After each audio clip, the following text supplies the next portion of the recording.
John Dillinger, America's most wanted outlaw. John Dillinger was one of the most feared and fascinating criminals in American history.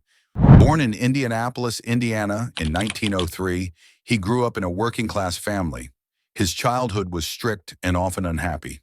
He had a reputation as a rebellious troublemaker, and by his teenage years, he was already in trouble with the law. After dropping out of school, Dillinger worked odd jobs, but he was restless and drawn to excitement. In 1924, desperate for quick money, he attempted his first robbery. It was poorly planned, and he was caught almost immediately. For that small crime, he received a long prison sentence. Prison would become the turning point of his life, not because it reformed him, but because it turned him into a more skilled and determined criminal. Surrounded by hardened inmates, Dillinger learned tricks of the trade and built connections that would later help him form his own gang. When he was released in the early 1930s, the country was in the middle of the Great Depression. Banks were collapsing, families were losing their homes, and poverty spread across America. Dillinger saw opportunity in this chaos. He and his newly formed gang began robbing banks across the Midwest, using the skills and contacts he had gained behind bars. What made Dillinger stand out was his boldness. His robberies were fast, violent, and theatrical. He would storm into banks with machine guns, order everyone to the floor, and empty the vaults. But he often spared ordinary people, insisting he was only after the bank's money. During one robbery, he famously told customers, "We're not here for your money, only the bank's." These words spread quickly, feeding into his legend as a Robin Hood figure. Even though in truth, Dillinger never gave back to the poor. In less than a year, Dillinger and his gang robbed more than a dozen banks, sometimes escaping with tens of thousands of dollars at a time.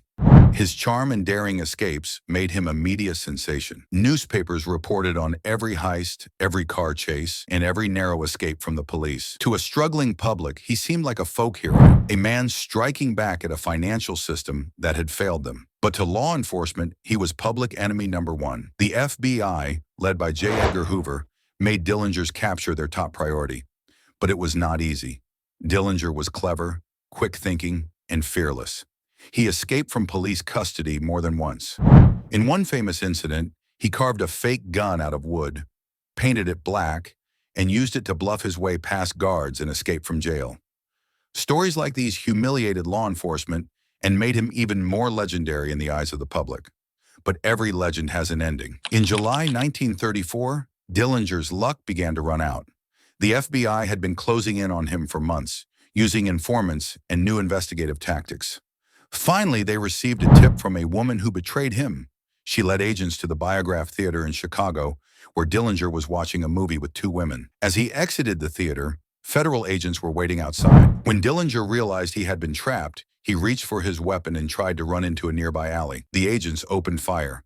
He was struck multiple times and collapsed to the ground. On July 22, 1934, John Dillinger, America's most wanted outlaw, was dead.